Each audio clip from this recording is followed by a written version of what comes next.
Harmon. I'm going to be talking about using LLMs like ChatGPT to write your autobiography. Did that skip a little bit? Did you hold that? This is not the pickleball class, that's in the other room if you were wondering. I was trying to get into that. So let's get started. A little bit about me first. So my name is Jim Harmon. I graduated from Gage Park High School in Chicago in 1976.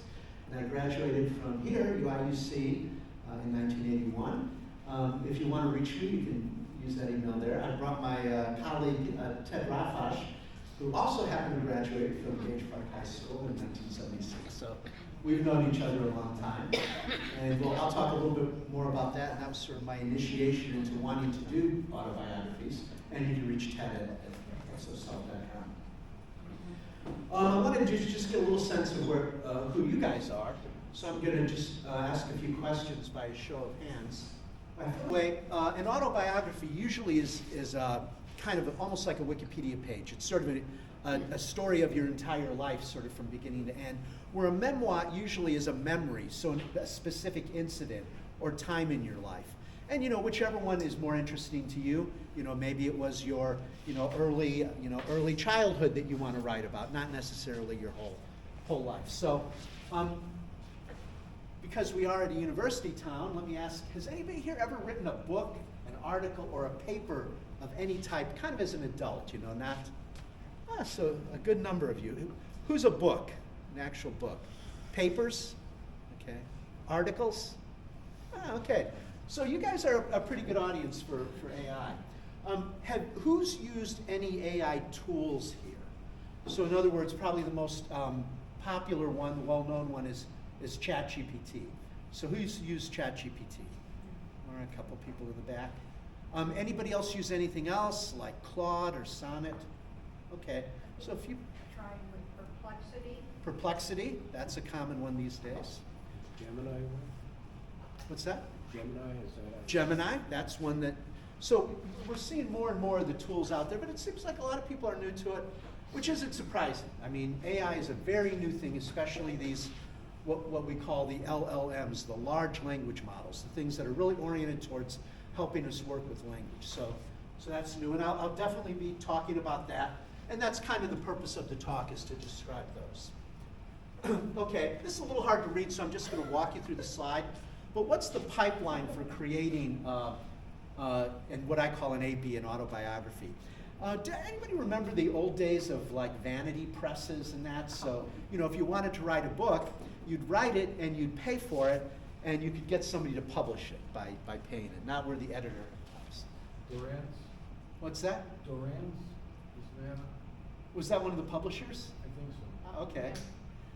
Yeah, so what's the pipeline today? Well, let me walk through this. It's gathering the source material. So in other words, what's the source material for your life? For a lot of us, it's simply memories. But it might also be pictures. It might be photos of, your past. It might be documents. So maybe you've got your high school diploma there. So gathering the source material. Transcribing recordings. So in other words, if you've got audio or video of your times in your life, you had to transcribe that. You had to turn it into text, because at least up until now, or more recently with the internet, books were text and maybe some photographs. They didn't have video, they didn't have audio, although that's certainly something that we have a lot more of now. Organizing the content, drafting the chapters, so you had to write it, you had to edit and refine, and oftentimes editing and refining was something you did personally, or maybe you had somebody, your brother or sister who would read it. So, what's your name, sir? Gary. Gary? Can you slow down the last four so I could write the book? Sure. The last four were organizing the content. And one thing about autobiographies, there's sort of a natural organizing approach that you would take, and what would that be? Yeah, chronological. So, when were you born, each phase in your life. Now with a memoir, maybe you're starting in the middle, then maybe you're, if you're a fancy writer, you'll have foreshadowing to something in the future and refer to something in the past. But autobiographies do tend to be pretty simple in terms of chronology. Drafting the chapters, so you have to write the stuff. Now, a lot of hands went up when I asked who's written a book or an article. But that's a rare, kind of a rare thing. Not many people do that. Oftentimes the limitation for writing something is that, well, I'm not a good writer. You know, I get to that blank page, I don't know what to do. When I've written it, it doesn't sound very good. You know, so if you're not a writer, drafting that chapter can be one of the real stumbling blocks to creating your autobiography. Editing and refining. Obviously, when you write, what did Hemingway say? Writing is editing. You know, you're going back and forth yourself and trying to, you know, polish it. But with autobiographies, another thing that you do in editing is you may have a spouse or a brother or sister, father, children, who you want to read that to verify that you haven't forgotten anything, that your recollection is, you know, somewhat accurate. So that can be a big step. And then publishing in book form. Now, in the past, that was kind of the deliverable that you were looking for. You were looking for a book, and you might publish it. And these days, and I've got a slide a little bit further on that talks about some of the services where you can produce a book. Has anybody ever actually produced one on Amazon, for instance, or Amazon Kindle? So a couple people. But you know, these days, if you want to produce an output, you can do that kind of thing. So that's generally the pipeline. Now, what are the hard parts and what are the parts that AI might be able to help you with? And for me, one of the big ones was creating the source material.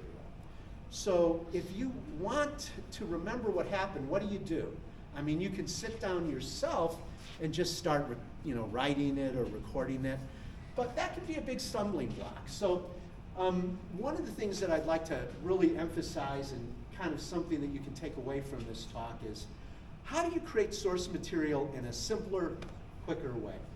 And so a couple of things you can do is use a dedicated voice recorder, or you can use the best phone. And what's the old joke about what's the best camera? What's that joke? Anybody hear that before? The one you have with you, right? So what do we all have with us now?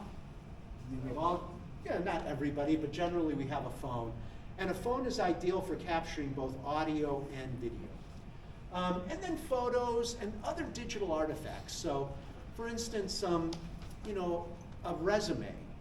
Ted recently pulled his resume, and that's a very quick, you know, description of at least your job history, right? So any documents that you might have, marriage certificates, things like that, those other digital artifacts, and if they're not digital, you may record them into a digital form. So one of the things that I've found to be, Gary? Go back again so I can finish. Yeah, and Gary, if you want to get the slides from me afterwards, I'd be happy to do it, so you don't have to write it if you don't want to. No, I do like to but write. if you want to get it, feel free to. Can I take them home with me? I can email it to you.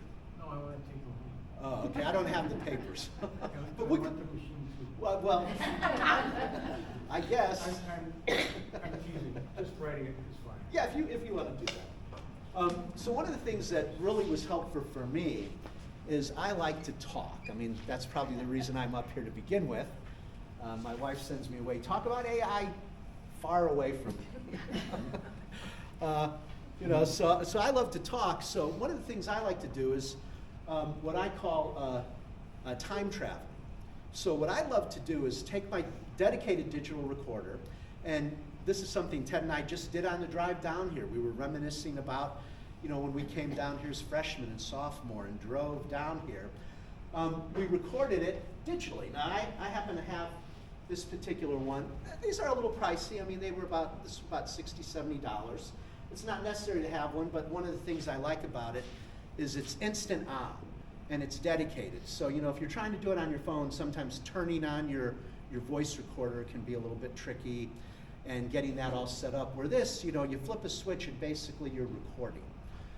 And then it saves it for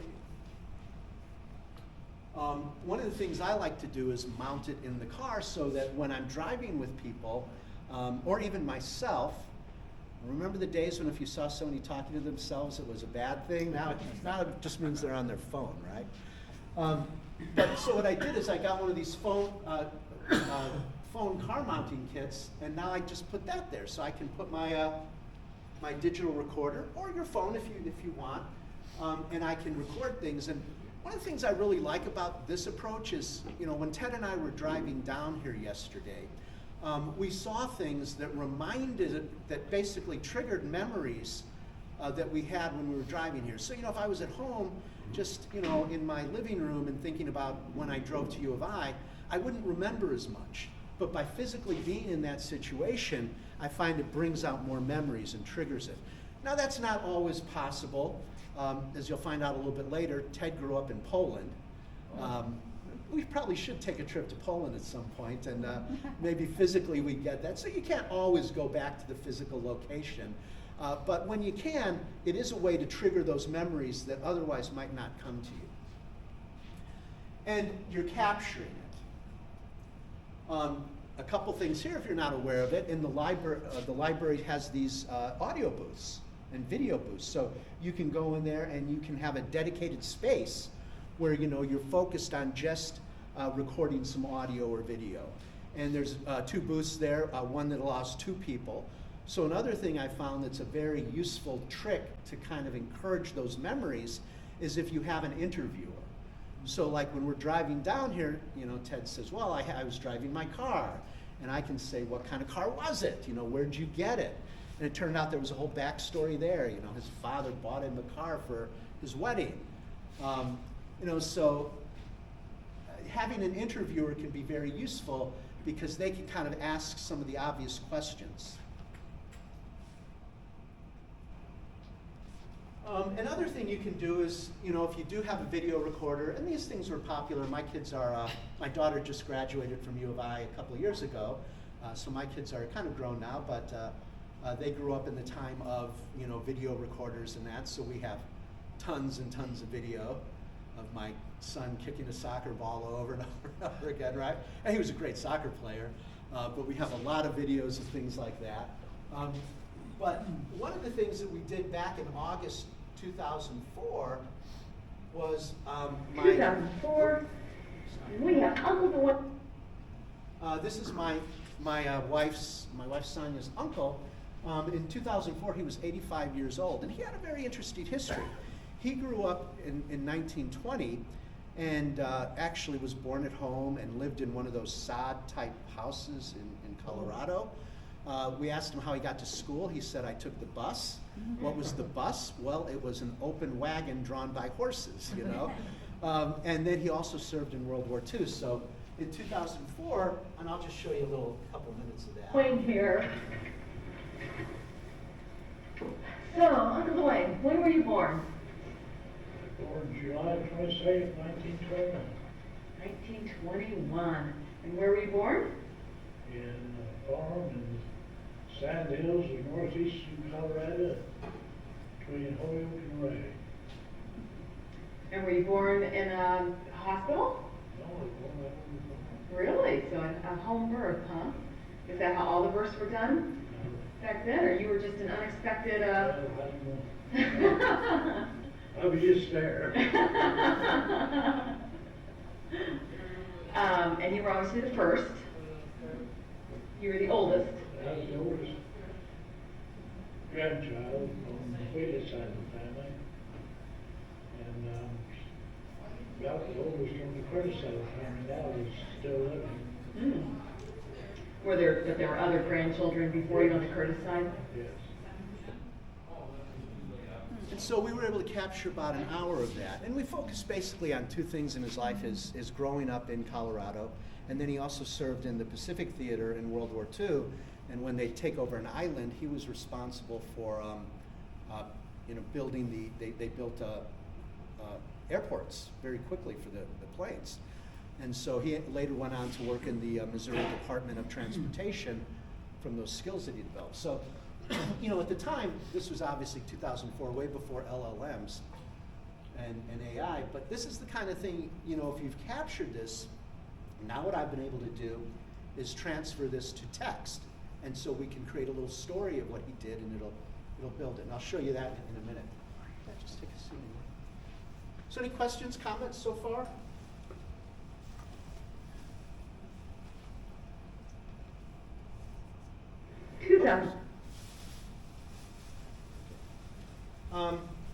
So a couple things in creating your autobiography. Basically what you want to do, especially where we are right now in LLMs, you want to capture the facts of your life. And what do I mean by that? It's any audio, video, the documentation. Gary? What's an LLM? LLM is large language model. So it's an AI system whose orientation is language. You know, we've got AI systems that can analyze mammographs and x-rays and things like that. That's all AI, but they're oriented towards something else. LLMs, large language models, and that's what ChatGPT is, and Perplexity and those. Their purpose is to really work around language. So understanding language and generating language. And language is what we use to write our autobiographies. Good question, Gary. So a couple things. One is you want to capture the facts of your life. So, you know, if you haven't had a chance to do one of these interviews with, you know, yourself or your children, you know, start to think about that. A couple things you have to think about is polished output and accurate output. What I mean by that is when you're capturing source material, not necessary to be polished at all. So any kind of interview, if you start to get that in, you're capturing good data. What we'll do is we'll see how we can use that to generate more polished output, because that's really what you want. So, you know, if I tell you a little story about where I grew up, you know, it's one thing to talk to you about it. You know, you're not worried about my syntax and my grammar and that I put an apostrophe somewhere. But, you know, if you're going to publish that in a more formal form, especially as a kind of artifact to pass on to your family, you want it to be more polished. That's the hard work, but that's what the LLM is going to make easy. What you do have to worry about with LLMs is accuracy, though. So I know a few people have started to use them. One of the things you'll ask about is like, you know, my doctor at my last annual physical asked me who the president was. You know, well, no, which is a very careful question these days, right? You know? So used to be, well, do you mean the one who's in the office, or, you know? But you know, the accuracy there. I mean, an LLM may tell you that the current president is George Washington, right? So these things aren't always accurate. Their purpose is to make things look like language, but not necessarily to make them correct. So you do have to be careful when you're using LLMs. It may suddenly say, hey, and then I was elected president, and you know, you may want to keep that in there, but probably, unless you've been president, not as accurate. Okay, so what are the things that an LLM, you know, Gary said, what is an LLM? That's the large language model, that's the AI. What can it do for you? So what kinds of things can we use it for? One is speech-to-text translation. So for instance, I've spent a little time talking about the audio, capturing audio here. One of the things you can do is turn that into text, and I'll give you a demo of that in a minute. Another is what's called entity extraction. Sounds a little bit strange, but basically what it means is if you give an AI large language model some text in either audio or text form, you can say, extract all the events out of here. So, okay, I was born, you know, I moved here, I went to school here. Extract the people. And so what it can do is provide a list of people that you've talked about. Events, well, I said events, you know, events, locations. So you can say, okay, for my interview, extract out the locations that I was at, you know, like for Ted, born in Poland, came to Chicago. So why is that important? Well, we'll see in a minute that getting the LLMs to generate a list of facts that you can verify is very important, because you're trying to make sure that it's not making stuff up. And it'll be happy to make up a complete false history of you if you wanted to. Then the next thing is text generation. What that means is it not only can it take text in, but it can produce text. And that's kind of, you know, the big benefit we're going to see in creating an autobiography is you're going to give it a list of facts that might be at a high level, might be summarized, and it's going to produce, you know, a story, a chapter, full text. Now, part of the problem with that is that may not necessarily be in your voice. And I've got another friend who's not here. He's a writer. He does not like the idea of an LLM. He thinks it's wrong, because what he says is the fun of writing is the writing. You know, if you've got something that's going to produce the final output for you, for him, that's the thing that he likes. Gary. What do you think Hemingway would say? I think Hemingway would turn over in his grave, probably. Or have another drink. He's known for that. Yeah, I don't think he would not like LLMs. Gary. Can we have some drinks today? She's not listening. Yes, I think. I'm not sure that any of those containers contain anything but coffee. So. And that's a good point, just the idea that, a professional writer, which is why I asked, and many of you are, when you're writing that article, is it because you're trying to describe something to your business society, and your point is just to get something across, you don't care about the writing, or, are you writing something for a literary magazine, and how you say each word and where you place it and all that is very important. In that case, then, and an LLM is not so useful for you. That's the part, the creativity that you're applying. But, if you're CS majors, engineers like Ted and I, we're not great writers. So to have something that can produce that writing for us is very, very powerful. Guided prompting, text prompting, what this is.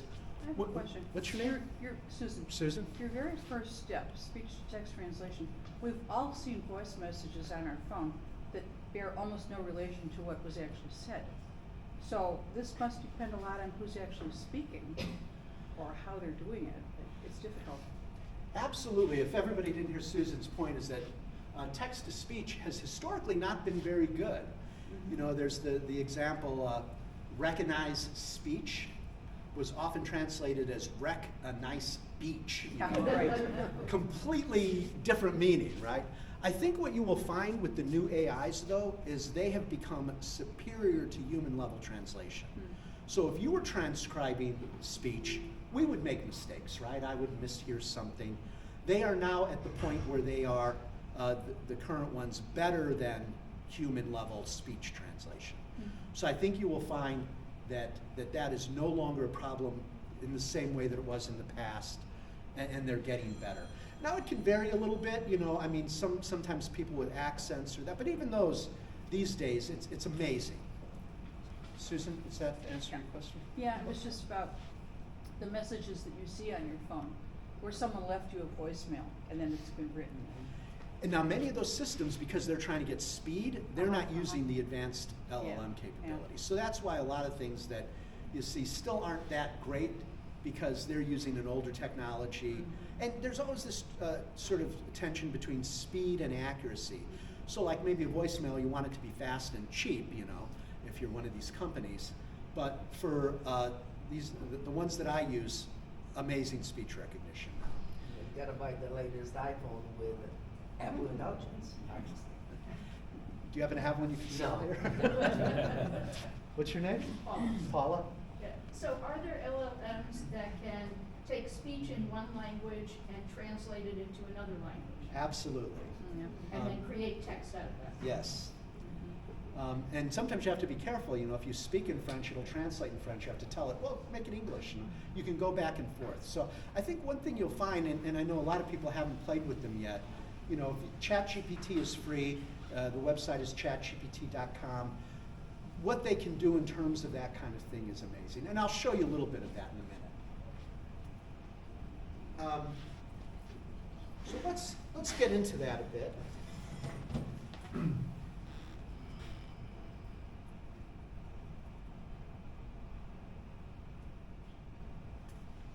So rather than all this talk, let's see something.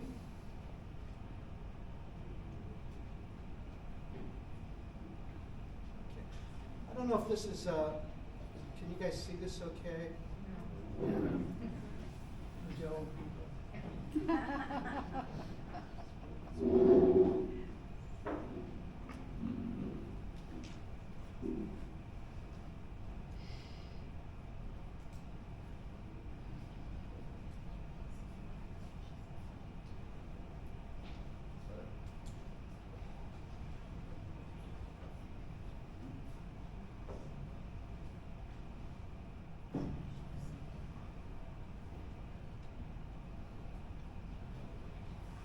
Okay, so here's a file that's awaiting transcription. Let me play it for you. And this is kind of a test file just to show you what it's like.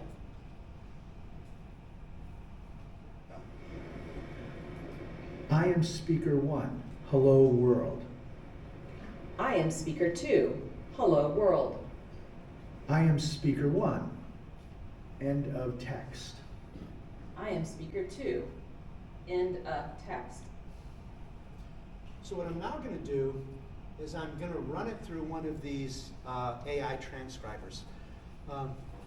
Now, Susan, I can imagine that what you're thinking is this is pretty clear text, so we probably wouldn't expect this to have many problems. So I'm going to tell it to request an audio transcription, and the one thing I need to do to help it is tell it the number of speakers. So sometimes they have a little bit of trouble knowing when you're moving from one speaker to another. So in this particular one that I'm using, I can kind of seed it with the number of speakers, and that'll help it figure that out. So let me make this 2 speakers. I'll confirm that, and we'll give it a moment in the background. Still awaiting transcription.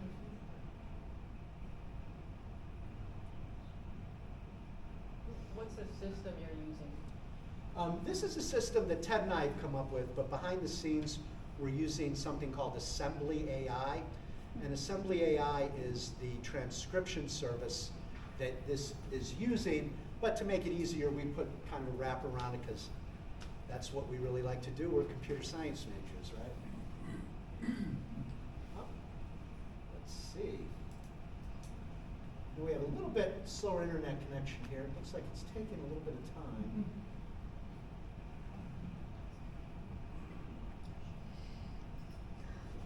Still, let me run it again just in case.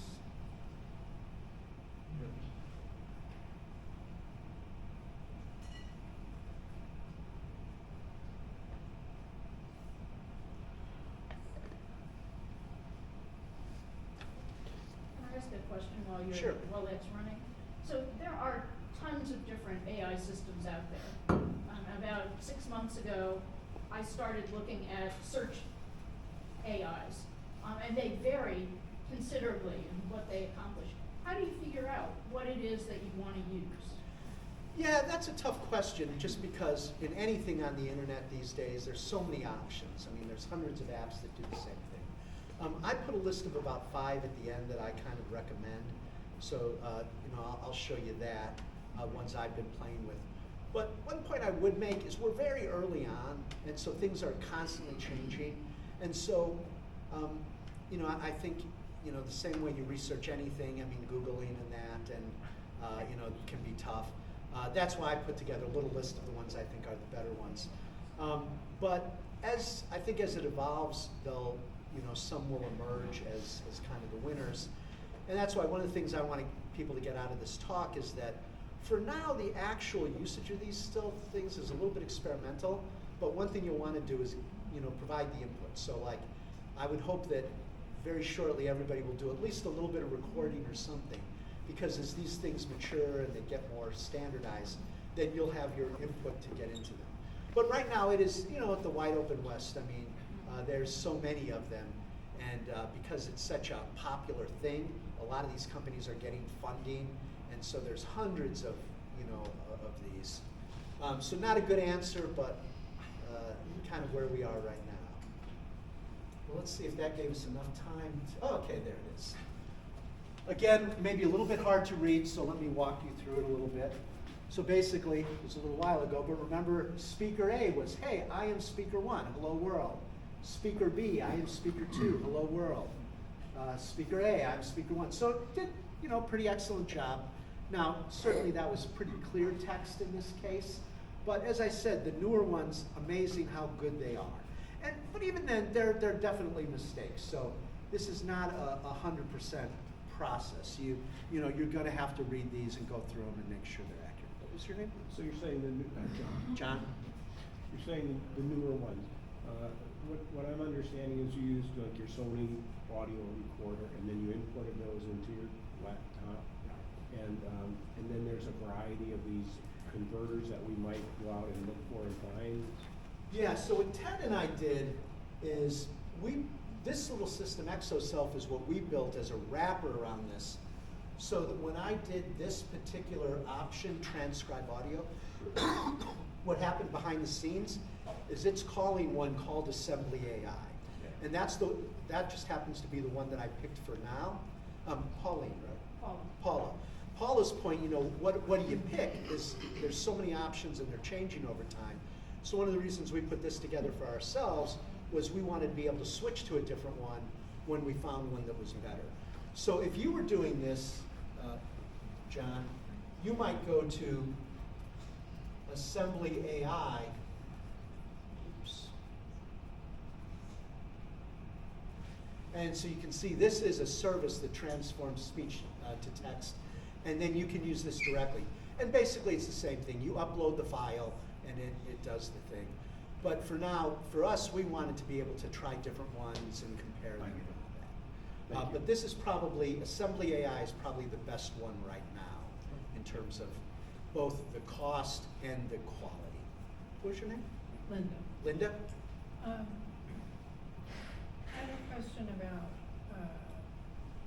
okay, I have family interviews, if you will, that my parents and grandparents did. And the medium that they recorded them on was cassette tape. Now, if you can even find a way to play a cassette tape these days, So when you're showing your Sony video, voice recorder, how do you know that, say, 10 years from now, 20 years from now, that's going to be a medium that can even be used? This is a conversation we were just having this morning. I mean, we both have boxes of tapes from when our kids were growing up. And that's a little bit of a tough one. I mean, one is if you had a cassette recorder, you can play it to a device like that or to your phone, and that will then digitize it. Oh, you can?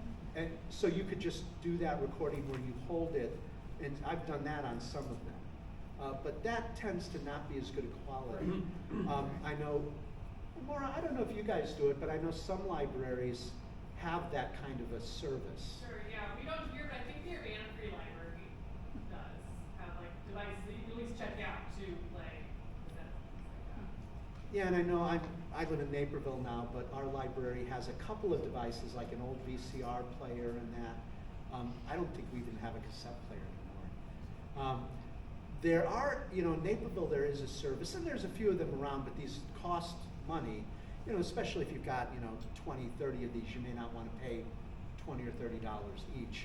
But, certainly for VHS, which we had a lot of the beta tapes and those, we were able to convert those at our local library.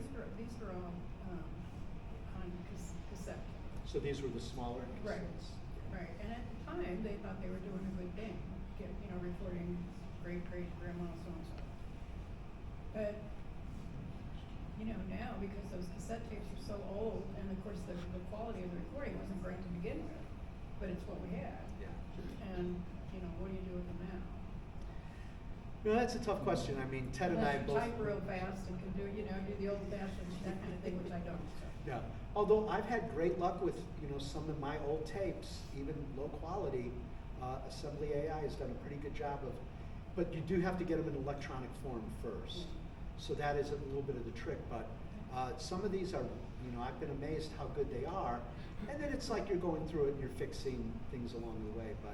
But yeah, and boy, one thing for sure, it's not going to get better. It's only going to get worse, right? So I know Ted and I, we both recently retired, and Ted's wife does scrapbooking, so just getting all those photos and pictures and things, and for me, I've got this box of things that I'm going through and trying to get digitized, but don't dawdle, I guess, I mean, they're not going to, I just recorded one for my daughter who turned 24, her first birthday, which was her first taste of chocolate cake, which she did not like for the first 20 seconds. And then she decided chocolate was going to be her life's dream. She inherited that from her mom. So she was really thrilled, but it was an old tape that I had to get digitized. And it did work. They were able to do it. But I did use a service for that. John? Just a thought on that. Once this transforms it into a text message printed out on your printer on paper. You know, say there's stuff that's been around on paper for hundreds of years. So that I think is my way. of Okay, thinking. can't That'd hear be that. most reliable. John is saying, you know, printing things out can be a way of archiving that. You know, I think we all got to be careful. I guess public service announcement. I mean, if you've got thousands of photos on your home computer and your computer goes on the fritz, what happens to those photos?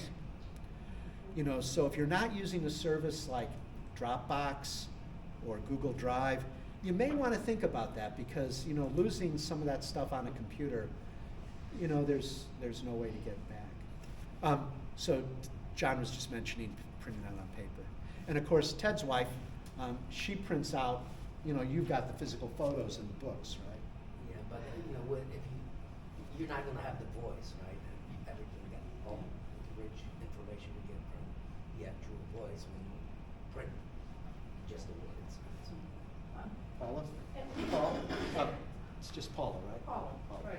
So at least once a year, the university has preservation experts all over campus in various, like audio preservation, book preservation, and they will do these publicly available workshops or events where you can bring things to them and they'll give you advice about how to preserve them. Well, that's an awesome Yeah. resource. How do people? Well, it's usually publicized in the News Gazette and other places, but you can always call the library's preservation department and ask when they're going to do that. But they have people from the museum and you know, other, like WILL, where they do a lot of audio and video preservation. Well, that sounds like a great resource. Thanks, Paula. Okay, a couple of other things I wanted to show you. One is, here's an example of Ted and I on one of our drives. Play that audio, see if it comes up.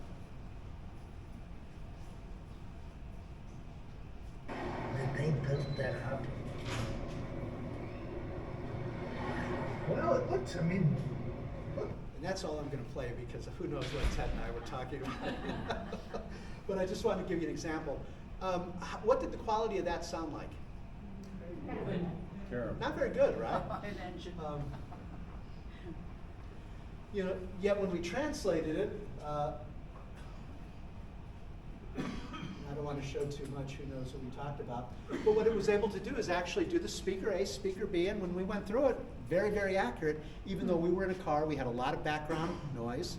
You know, Ted was speaking maybe a little quietly. I was in the driver's seat. So, you know, Susan, I think to your point, it's amazing how good a job they can do these days. So what we did is we took that off our car, and then we had it transcribed. But then here's kind of where the other aspect of the large language models come in. So speech to text is an AI thing. But what we were able to do, and again, this is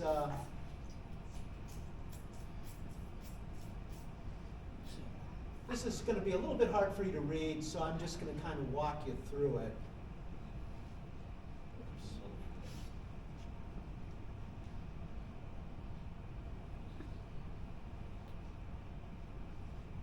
I'll just sort of tell you what it does. Okay, so basically at this point, I'm talking to the large language model. So the first paragraph says, the following text is an interview conducted with Ted Rafash about his early days as an immigrant in the United States. Please convert it to a very readable first chapter in his autobiography. So what Ted and I did, we grew up on the south side of Chicago, near one of the few Catholic churches that still gives Mass in Polish, Five Holy Martyrs. They renamed the street that it was on St. John Paul II Drive. I mean, so it's kind of the heart of the Polish community in Chicago. So we actually drove over there after we both retired, and we were just reminiscing about the neighborhood. So that was the audio that we just heard. And so it was pretty long. You know, we talked and talked about that. Okay. So you can see very long, but again, you know, I didn't have to type anything. It was an automatic conversion. Very long. Boy, we can talk up here. That's why our wives send us out of town. Okay. And then here's what it did. This is what it produced then. So chapter 1, a new beginning. It was a cold winter day, January 20th, 1970, when my family and I arrived in the United States. I still remember that date vividly, not just because it marked a significant turning point in our lives. Well, and it goes on and on. So very well written, right? I mean, so that's what the LLM generated. Now, what were the problems with that, Ted? Do you want to talk about some of the things? Well, we didn't talk about it being a cold day, but it. When I first looked through it, it just made up a lot of stuff, right? So then we were saying, well, maybe we can just keep getting this output and modify it and make it accurate, and just add to it and rerun it. And we've done that a couple times, but the latest copy, every paragraph I looked, it made up some new stuff. Is it good?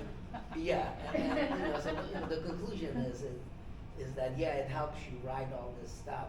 Initially it seemed very impressive when you look at that. It's like, oh, all this text, all those words. But I think if you really undertake the project, you gotta you're still a writer. You're still, it will help you. It's a tool, but you're still gotta take responsibility for all the words. And when you go further on in this, it talks about from my LinkedIn page, I just scraped what I had in there, and then it mapped it into the evolution of the computers and the technologies, and it starts with PCs and internet. Well, I started when we had punch cards and Fortran and IBM 360, and I got into real-time systems, nuclear reactors and telecom, and I didn't really say that, but of course it assumed that the starting point was PC technology evolution, which in the 1980s they were considered like toys, right? Nobody really took them seriously. But I think by the end of the decade I had one in my basement. I think you still got to treat yourself as an author. It definitely will polish things up and make it look, like it's very well written. But I think you're still the author. So And every time I did that, it would take all the words I put in, and then would just keep adding to it. And of course, those were all the props.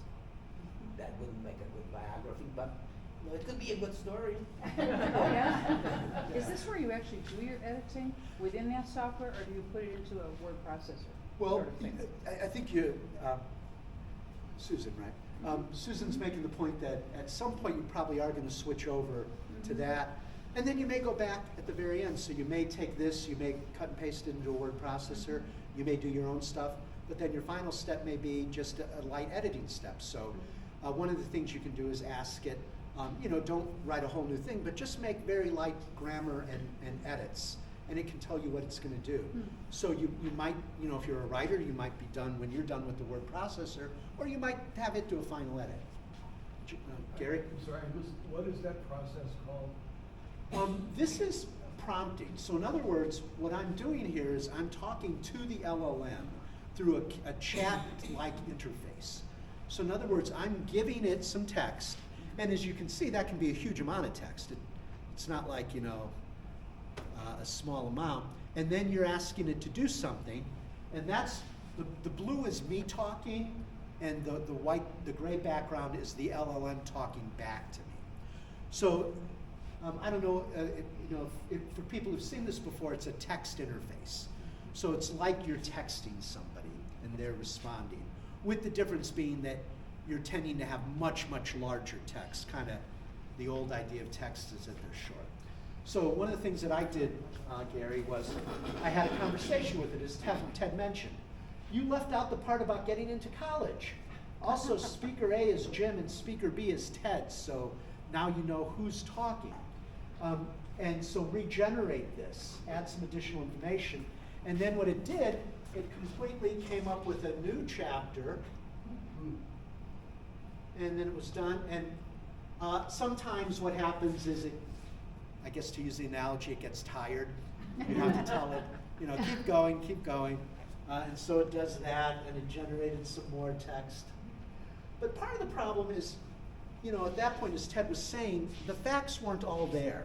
So one of the things we did next was this entity extraction. So we said, well, Ted and I talked for 2 hours. Take the high points of that, where we were, what happened. Let's produce what I call a list of facts and see if that's correct. And if it's not, we'll correct those, and then it can use that as input. And so we said, hey, produce a list of events about speaker B, so that's for Ted, and do at least 20 events. So I said speaker B, and I told her who speaker B was because I was reminiscing at the same time, oh, that's where I got that hot dog, or that's where I did this. So I wanted it to focus on Ted's events, not mine. So then you could see what happened there, and it said, okay, Ted's grandfather was born in the U.S. around 1902. And was that true? Mm-hmm. So that was true. Ted's grandfather. What's that? That part I didn't make up. Yeah, it seems to do a little bit better when you say, just give me a list of facts, give me a list of dates. Then it makes up a little less. When you tell it to write a story, it's like all of us, it wants to be a little bit creative, right? So what we did is we produced what we called the list of facts, and then Ted went on and he then corrected any that were in error and added some others, and then we asked it to generate a new story, and that new story, as Ted says, wasn't perfect, but was much closer to reality. Yeah, I think to really do this seriously, break it up into chapters and within chapters, sections or stories. It can add in some details that you may don't care if it's really accurate, right? I don't know. I think writing a biography, autobiography, it's going to be a lot of work. I'm not convinced I'm going to do that. I just retired and started working in a garden and don't really want to work with the computers that much. Projects around the house, and those are keeping me busy. But kind of working with Jim, it's something we're kind of playing around. We'll see what will happen in 10 years if we really have something that we'd be willing to pass on to our kids. John had a question then. John, or Gary, I'm sorry. If you're a professor teaching part-time or courses time at university or at Parkland, and you give people an assignment, how can you grade it? How can you tell if it's really their work or if it's generated work? So if everybody heard Gary, how do you stop students from using this to cheat? Say that again, please. How do you stop students from using a system like this to cheat in the creation of their assignments? There are tools for that. You got me. I mean, these There are tools. tools. There's tools. There are definitely tools that you can run paper through. I know the answer. So what's your name? John. John is saying there are some tools. I haven't used those myself, so have you found those to be pretty good, or? Here's an I answer. don't use those tools, but just they're there. research on the internet, there's plenty of tools. They use them here too. I think it gets harder and harder. I mean, you said you had what's your name, sir? I'm Lawrence. Lawrence? That's in Arabia. Great Oh. movie. Great movie. I think the only way you got is to sell the students in your class on the idea that if they want to grow their brain, they have to work at it and not substitute this stuff. Gary? The other thing you can do is go to the old Blue Book system and have a 2 or 3 hour writing, and at the end of the writing, they have to do it longhand and hand it in. I couldn't. I had to do that. He's saying, have them write things by hand, or But I know a lot of kids can't write that well. We don't have cursive writing anymore, right? How do they even know how to write They anymore? can They can do the, what's not the cursive, I'm losing words. When you write it out, not cursively, what is that? Printing. Just Print it, yes, you can print it. I Mark? read it afterwards. I have a follow-up point. And I would be interested in any professorial person's opinion about this. If they do it all on their own with the machinery, but then sit down, think, and then write, they have learned. Because they are doing it all by themselves when they finally write. So it's a little bit better that way at least, but. I would still have, I'd have to think about that. Because I like the old system that I had to go through. Well, I'll tell you, for me, I grew up at a time when, in high school, was when calculators first started to become popular. And I remember having a very similar kind of conversation then. You know, how are kids going to learn to add and multiply? How are they going to learn mathematics? And it's a little bit of both. I mean, you know, now they allow calculators in most standardized tests, and we've changed the curriculum that we're not emphasizing something that you can just calculate. I think we're going to see a similar thing, because this stuff is not going away. And, you know, it's free and it's very accessible to students. At some point, to John's point, you know, there are tools that can do it, but I've not heard good things about those tools in general. You know, what happens is that you get an AI that's trained to generate it, you get a tool that detects it, they train a new AI that knows how, you know, so it's like, what do they call that, mutually assured destruction? Yes. I mean, so I don't know that we can, as educators, that we can win the argument just sitting down. I'm not saying it's perfect, but they detect a sufficient percentage of cheating that it's a deterrence to students to not try and cheat. Yeah, So you know, if they know that those things exist, they'll be use it against them. They may not cheat. You know, and this is a great university that we have here. Obviously, Ted and I think so. We both went here. You know, we came here to learn. We didn't come here to cheat and get a grade. So, but you know, I think we're always gonna have that. What's your name? Yeah, Sam. Sam. Sam. I've used ChatGPT 20, and I've used it for my autobiography. And I've written quite a bit, but I've already written it out. I've either dictated it in or I have written it out. I probably have 500 pages. Ooh, wow. So I've written a lot. But about a year ago or 6 months or a year ago, I started with GPT 20. And I started it out by putting my pieces in and saying, well, write in the style of John Grisham. Or write in, that didn't work. None of that worked. And I finally got, because it would distort my vocabulary, it would distort my tone and what I was trying to do. So I finally got to the point where I said, just write in a comfortable style. It has now produced something that flows smooth. It has not altered it. It really has embodied the article so that when somebody picked that up, before it was always kind of disjointed when I was writing, but it now put it in a flowing manner that someone could read it and say, oh, I get it. It's all good. So that's how I use ChatGPT to do what I'm doing as far as my own writing. Did everybody hear what Sam said? To summarize it, he told it to write in a more flowing style. Right? Exactly. I mean, and so it sounds simple, but that's what these things do. In a funny way, they want to please us. So if we ask them to do it in a certain way, like, you know, I love, who's Michael Crichton? You know, if I could write like Michael Crichton, but if I told him anyway, I wrote myself, write with Elizabeth Berg. I mean, you know, different authors that I believe are really good writers with a different message, each one of them. And at times in my life, I've had different messages that I wanted to give, and so I use both. Are you a professional writer? No. But I've written. Well, we have about 5 more minutes. Let me go through a couple of slides, and then, Maura, I don't know how it works, if we can stay around and continue to talk for a while. Yeah. So let me get through just the presentation and a couple points I wanted to hit, and then we can chat a little bit more. And again, if you want to get a copy of these slides, just feel free to send me an email.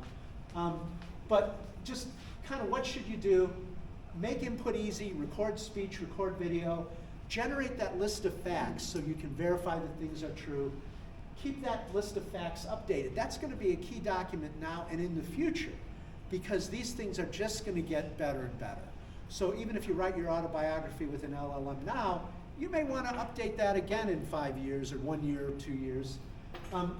As Ted says, focus on a chapter at a time. Don't try to do too much of your life at once. Focus, when you were born, where you were born. Use AI both to generate and to clean up the final product, and kind of be prepared to do it again as the AIs change and get better.